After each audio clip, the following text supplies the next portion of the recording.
একসময় একটি নদীতে এক কুমির বাস করত। নদীর পাড়ের কাছাকাছি অল্প স্বল্প জলে ঘুরে ফিরে বেড়াতেই ভালোবাসত সে। সেই নদীর কিনারায় ছিল একটি পাথর, তারই নিচে থাকত ছোট্ট এক কাঁকড়া। কাঁকড়া আর কুমিরের মধ্যে ছিল দারুণ বন্ধুত্ব। দুজনে মুখোমুখি বসে অনেক দিন গল্প আর গল্পে দিব্যে সময় কাটিয়ে দিত। বেজায় খিদে পাওয়াতে কুমির একদিন নদীর কিনারায় সেই পাথরের কাছাকাছি কাঁকড়ার ঘরের দোরগোড়ায় এসে কাঁকড়া ভাইকে ডাকল। কাঁকড়া মুখ বাড়িয়ে সাড়া দিল। তারপর কাঁকড়া কুমিরকে দেখতে পেয়ে ঘর থেকে বেরিয়ে এলো। বলল, কি খবর? কুমির চারপাশ দেখে নিয়ে একটু নিচু গলায় কাঁকড়াকে বলল, শোনো ভাই কাঁকড়া, ছোট্ট বন্ধু আমার, একটা কাজ করতে হবে। যাও, একবারটি শিয়ালকে জল খাবার জন্যে ডেকে আনো। সে যখন মনের সুখে জল খেতে থাকবে, সেই সুযোগে আমি ওকে খেয়ে ফেলব। শিয়ালের কথা শুনে কাঁকড়া চুপচাপ বসে রইল, কোনো কথা বলল না, নড়লও না। কাঁকড়ার মধ্যে কোনো ভাবান্তর না দেখে কুমির বলে উঠল, কি হে ভায়া, চুপচাপ বসে রইলে যে? তোমাকে যা করতে বললাম করলে না যে?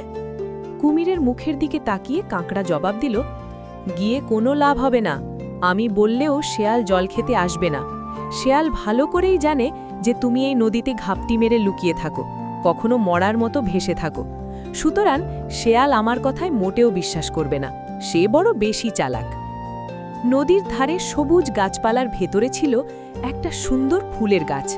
সব সময় ফুলে ফুলে রঙিন হয়ে থাকত গাছটা। গাছের চারপাশও ঝরে পড়া ফুলে ভর্তি হয়ে থাকত সবসময়। মনে হতো যেন ফুলের বিছানা কেউ সাজিয়ে রেখেছে। অনেক ভেবেচিন্তে কুমির বলল, তাহলে এক কাজ করা যেতে পারে। কি কাজ করা যেতে পারে? কুমির বলল, শোনো, আমি নদীর পাড়ে এসে মরার ভান করে শুয়ে থাকব। তুমি ওই ফুল এনে আমার সারা শরীর ঢেকে ফেলবে। কেউ মরে গেলে যেমন করে ফুল দেওয়া হয়ে থাকে আর কি। আমার এমন দশা দেখতে পেলে শেয়াল পরম নিশ্চিন্তে ঠিকই জল খেতে আসবে। যেমন কথা তেমন কাজ। পরিকল্পনাটা কাঁকড়ারও মনে ধরল। নদীর পাড়ের ফুল গাছটার কাছাকাছি কুমির মরার মতো পড়ে রইল। একটা একটা করে ফুল এনে কাঁকড়াও ঢেকে ফেলল কুমিরের প্রায় সারা শরীর। তারপর সে চলল শেয়ালের সন্ধানে।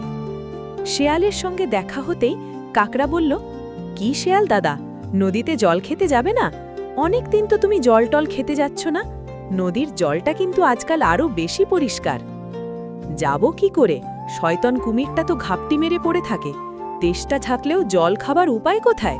শেয়াল উত্তর দেয়, আর ভাবনা নেই, এবার নিশ্চিন্তে যেতে পারবে। কেন কেন? শেয়াল জানতে চেষ্টা করে। কাঁকড়া এবার জবাব দেয়, ও আপদ বিদায় হয়েছে। ফুল গাছটার তলায় গিয়ে দেখবে। চলো, কুমিরটা কেমন মরে পড়ে আছে। ফুল দিয়ে সাজিয়ে এইমাত্র আমি আমার শেষ শ্রদ্ধা নিবেদন করে এলাম। শত হলেও বহুদিন তো পাশাপাশি ছিলাম আমরা। কাঁকড়ার কথায় শেয়াল এলো কুমিরকে দেখতে। চুপচাপ শুয়েছিল কুমির, সারা শরীর তার ফুলে ফুলে ঢাকা। শেয়াল খুব ভালো করে দেখল সবকিছু। তারপর কাঁকড়াকে বলল, কুমির ভায়া বেঁচে নেই সত্যিই খুব দুঃখের কথা, কিন্তু একটা ব্যাপারে আমার খুব অবাক লাগছে। জানলে, আমাদের দেশে কুমির যখন মারা যায় তখন কিন্তু তারা ল্যাজ ধীরে ধীরে নাড়তে থাকে। শেয়ালের কথা কানে যেতেই কুমির হঠাৎ তার ল্যাজ নাড়তে শুরু করে।